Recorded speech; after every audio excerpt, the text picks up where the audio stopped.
룻기 3장 1절에서 6절 말씀 교독합니다. 오늘 말씀은 룻이 시어머니 나오미 인도하는 대로 순종하는 것을 내용으로 하고 있습니다. 나오미가 보아스와의 만남을 계획합니다. 자기 며느리가 이제 그 새 가정을 차려야 되는데 이제 기업 물을 자의 법에 따라서 보아스를 만날 수 있도록 계획을 합니다. 이 기업 물을 자는 율법의 친족의 연약함을 짊어져야 하는 의무를 다하라는 그 말씀을 행하는 것입니다. 빚을 지고 있으면 빚을 갚아줘야 되고 땅이 없으면 땅도 책임져야 되고 그 다음에 또 가정도 책임져 줘야 되고 또 가난하면 가난한 것도 책임져야 되는 그런 기업 물을 자의 법이 그 율법에 있습니다. 그 법에 의지해서 나오미가 자기 며느리 룻을 이제 제거시키려고 하는 계획을 가지고 있는 것입니다. 그것은 바로 오늘 밤 타작한 다음에 보아스와의 만날 수 있도록, 이 보아스가 기업 물을 친척 중에 한 사람인데 1순위는 아니에요. 1순위는 아니고 순위별로 의무가 있습니다. 그것을 책임지지 않으면 유대 공동체에서는 이스라엘 공동체에서 그 비난을 받게 되어 있습니다. 당시 이 밭의 주인이 자기 밭을 타작한 다음에는 그날 저녁에 하인들하고 밭에서 자는 그런 풍습이 있다고 합니다. 왜냐하면 타작한 밭을 또 도둑질하는 사람들이 있으니까 그 타작한 곡식을 지키기 위해서 주인이 또 하인들하고 같이 그 밤에 자는 것입니다. 그 시간을 이용하는 것입니다. 친족인 보아스는 형제의 미망인을 거둘 의무가 있는 사람이었습니다. 그래서 나오미는 며느리 룻을 보아스와 연결하려고 하고 있습니다. 율법의 말씀에 근거해서 희망을 가지고 있는 나오미를 보고 있습니다. 절망 중에 말씀을 의지해서 소망을 가지고 있는 그런 그 나오미를 볼 수가 있습니다. 그래서 우리도 아무리 어려워도 말씀을 가지고 소망을 가질 수 있어야 한다는 것을 여기서 깨달을 수 있습니다. 구체적인 방법을 가지고 준비합니다. 3절 4절입니다. 나오미는 며느리 룻이 목욕을 하고 기름을 바르고 새 옷을 입고 준비해서 보아스의 발치에 숨어 들어가라고 말을 합니다.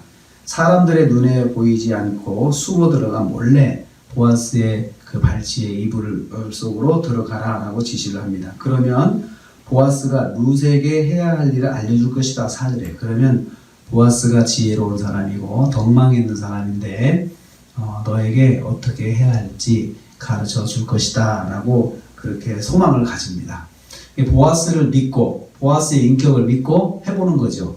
그리고 또 말씀에 근거해서 보아스를 믿고 이제 계획을 세우는 것인데 그 계획을 준비할 때 말씀 안에 소망을 가지되 구체적인 행동을 계획하는 걸 보아요. 그래서 믿음을 가지되 우리가 해야 할 구체적인 행동에 대해서 계획을 세워야 한다. 그냥 믿음만 가지고 가만히 있지 말고 무엇을 해야 할지 자기도 계획을 세워야 된다는 것을 여기서 알 수 있습니다. 그래서 자신이 할 수 있는 최선을 다 해야 한다는 것입니다. 그래서 룻이 다시 한번 시어머니의 말에 순종합니다. 5절 6절 말씀입니다. 5절 6절 말씀에 다시 순종하죠. 룻이 시어머니에게 이르되 어머니의 말씀대로 내가 다 행하리이다. 어머니 말씀대로 다 할게요 하고 룻이 그렇게 고백을 합니다. 그리고 6절 말씀에 시어머니의 명령대로 다 하니라. 말로만 순종한 것이 아니고 실제로 다 자기가 행동을 하는 것을 볼 수 있습니다. 룻은 인도자인 시어머니의 말에 실제로 순종하였습니다. 또 말로만 한 것이 아니고 행동으로 순종했습니다. 말씀으로 이끌어주는 인도자에게 순종하는 것은 하나님의 역사를 경험하기 위해서 필요한 과정입니다. 그래서 오늘 말씀을 보면 인도자와 순종하는 자의 그런 역할이 나와 있습니다. 인도자는 말씀으로 인도해 줘야 되고 순종하는 자는 그 말씀을 붙잡고 순종하는 거죠. 그래서 인도자가 말씀으로 인도해 줄 때 그 말씀에 순종하는 것도 하나님 말씀에 순종하는 것과 같습니다. 하나님의 역사는 순종하는 과정을 통해서 이루어집니다. 그래서 이게 뭘 이룰까라고 했지만 결국 이런 과정 하나하나가 순종하는 과정을 통해서 하나님께서 일을 이루어 가시는 것을 우리는 보게 됩니다. 오늘도 우리가 하루를 시작합니다.